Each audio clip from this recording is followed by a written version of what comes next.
Hola, ¿qué tal? ¿Cómo estás? Quiero compartir contigo la lectura para este día 28 de abril del texto bíblico que lo encontramos en Apocalipsis capítulo 3, versículo 12. Al que venciere yo le haré columna en el templo de mi Dios y nunca más saldrá de allí.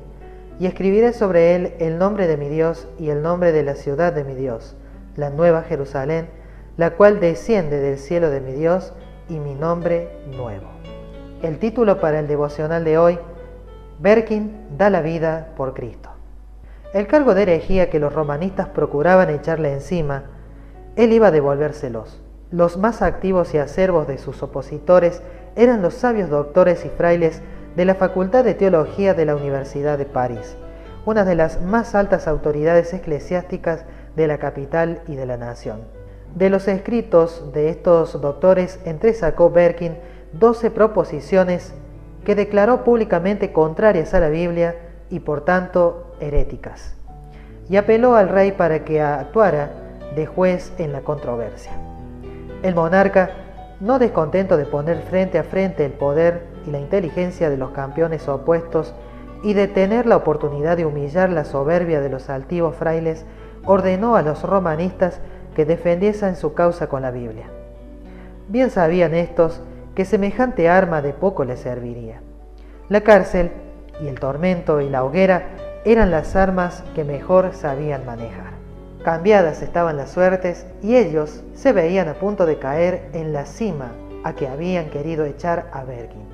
Puesto así, en aprieto, no buscaban más que un modo de escapar. Por aquel tiempo, una imagen de la Virgen, que estaba colocada en la esquina de una calle, amaneció mutilada.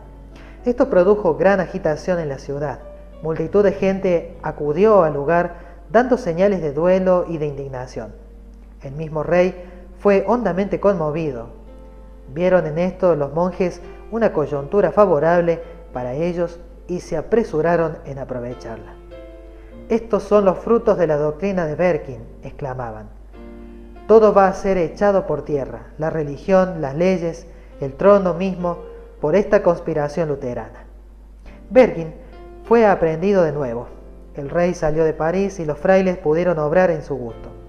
Enjuiciaron al reformador y le condenaron a muerte. Y para que Francisco no pudiese interponer su influencia para liberarle, la sentencia se produjo el mismo día que fue pronunciada. Al mediodía fue conducido Berkin al lugar de suplicio. Un inmenso gentío se reunió para presenciar el auto, y muchos notaron con turbación y espanto que la víctima había sido escogida de entre las mejores y más valientes familias nobles de Francia.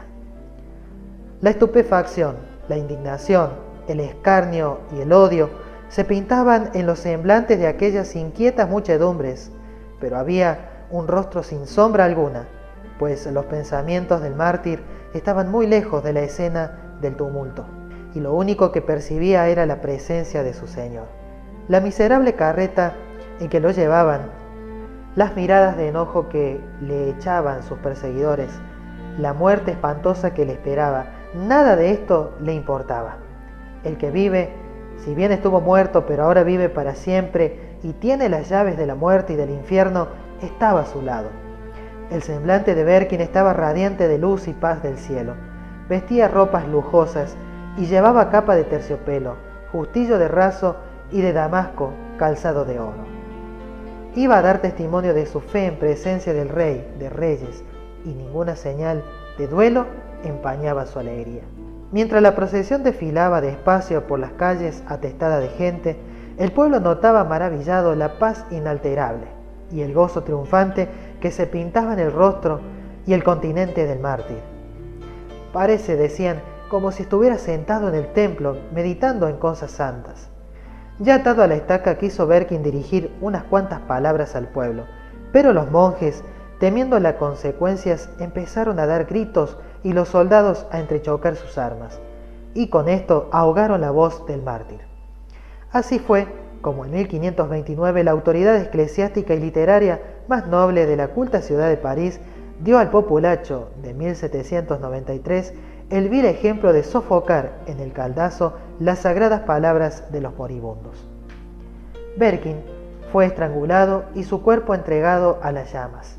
Las noticias de su muerte entristeció a los amigos de la Reforma en todas partes de Francia, pero su ejemplo no quedó sin provecho. También nosotros estamos listos, decían los testigos de la verdad, para recibir bien la muerte con gozo, poniendo nuestros ojos en la vida venidera. Que el Señor te bendiga. Que lo que hoy hemos aprendido acerca de Berkin también sea un ejemplo para nosotros. Y recordemos el texto bíblico que dice que recibiremos el nombre de Dios y habitaremos en el templo de Dios. Que el Señor te bendiga.